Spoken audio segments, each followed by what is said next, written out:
അസ്സലാമു അലൈക്കും വറഹ്മത്തുള്ളാഹി വബറകാതുഹു. തിരുനെൽവേലിയിലെ പേട്ടയിലാണ് സംഭവം. ഇരുട്ട് കറുത്ത അർദ്ധരാത്രി. ഏകാന്തമായ വഴിയിൽ ആ മഹാനുഭാവൻ ഒരേ ഒരു നിൽപ്പാണ്.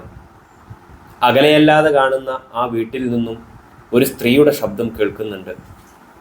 പിശാചുബാധയേറ്റ ഒരു സ്ത്രീ ശരീരത്തിൻ്റെ അലറലാണ് കേൾക്കുന്നത്. കൂടെ രണ്ട് സാത്വികരായ പണ്ഡിതന്മാർ, തിരുനെൽവേലിയിലെ അറിയപ്പെട്ട ചികിത്സാരികളായ അബ്ദുൽ ഖാദർ എന്നവരും ഖാദർ മുഹിയുദ്ദീൻ എന്നവരും എന്ന രണ്ട് പണ്ഡിതന്മാരുടെ മന്ത്രോച്ചാരണങ്ങളും കേൾക്കുന്നുണ്ട്. അവർ ആ സ്ത്രീയെ ചികിത്സിക്കുകയാണ്. എന്നാൽ പിശാച്ച് അവരോട് അടങ്ങുന്ന മട്ട് കാണുന്നില്ല.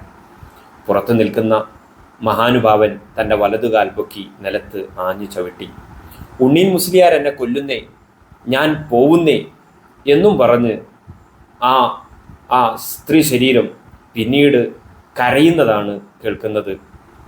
അവിടുന്ന് പിന്നീട് ശബ്ദം കുറയുന്നു. ആ സ്ത്രീ നിലത്ത് വീഴുന്നു.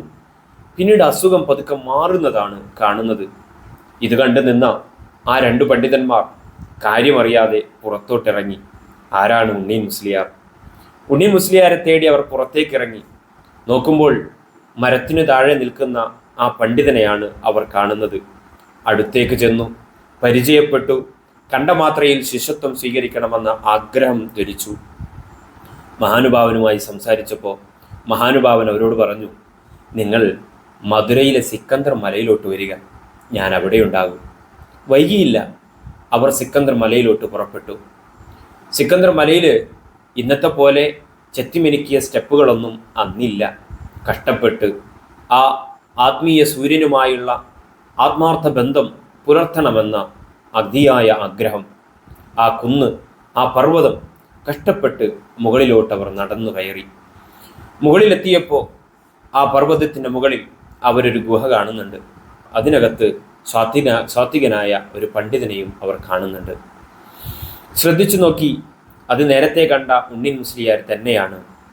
മഹാനുഭാവൻ്റെ അടുത്തേക്ക് ഓടിയെടുക്കുന്നതിന് മനസ്സ് വെമ്പി കാല് മുന്നോട്ട് വെച്ചപ്പോൾ അവർ ശ്രദ്ധിച്ചു, ഗുഹയുടെ പരിസരത്ത് കടുവകളുണ്ട്.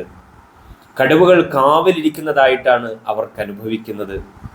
ആ കടുവകൾ തങ്ങളുടെ അടുത്തേക്ക് പാഞ്ഞെടുക്കുമോ, തങ്ങൾ ആക്രമിക്കപ്പെടുമോ എന്നവർ ഭയന്നു.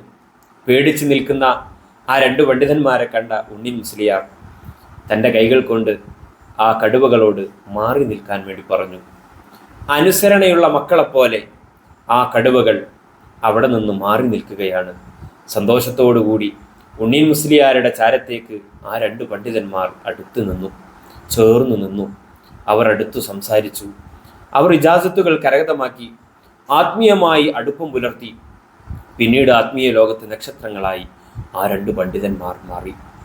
മഹാനുഭാവനായ ഉണ്ണീൻ മുഹിയുദ്ദീൻ നക്ഷബന്ദി ഖദ്ദസല്ലാഹു സിർറുൽ അസീസ്, മഹാനുഭാവനെ കുറിച്ച് ഒരുപാട് കേൾക്കാനുണ്ട്. ഇതതിൽ ചെറുത് ഒന്നു മാത്രം. ഒരുപാട് കാര്യങ്ങൾ മഹാനുഭാവനെ കുറിച്ച് നമുക്കറിയാൻ സാധിക്കും. മഹാനുഭാവനെ അനുഭവിച്ചവർ യഥേഷ്ടമാണ്. ആത്മീയ ലോകത്തെ സൂര്യന്മാരായ ഒരുപാട് ഔലിയാക്കൾ മഹാനുഭാവൻ്റെ മുരീദുമാരായി പ്രസിദ്ധരാണ്. മഹാനുഭാവൻ അബൂബക്കർ സിദ്ദീഖ് റളിയല്ലാഹു അൻഹുവിൻ്റെ സന്താന പരമ്പരയിൽ ഭൂജാതനായ മഹത്നീയ വ്യക്തിത്വമാണ്. റബീഉൽ അവ്വൽ 22 ഉച്ചയോടടുത്ത സമയത്താണ് മഹാനുഭാവൻ ഈ ലോകത്ത് നിന്ന് വിട പറയുന്നത്. റബീഉൽ അവ്വൽ 23 മഹാനുഭാവനെ ഖബറടക്കി. അല്ലാഹു സുബ്ഹാനഹു വ തആല മഹാനുഭാവനോടൊത്ത് സ്വർഗ്ഗപ്പൂമ്പനിയിൽ ഒരുമിച്ചുകൂടാൻ നമുക്ക് തൗഫീഖ് നൽകി അനുഗ്രഹിക്കുമാറാകട്ടെ.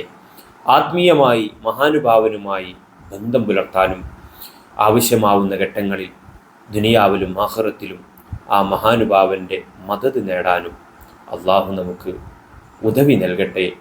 ആമീൻ ബിറഹ്മതിക യാ അർഹമർ റഹീമീൻ. അസ്സലാമു അലൈക്കും വറഹ്മത്തുള്ളാഹി.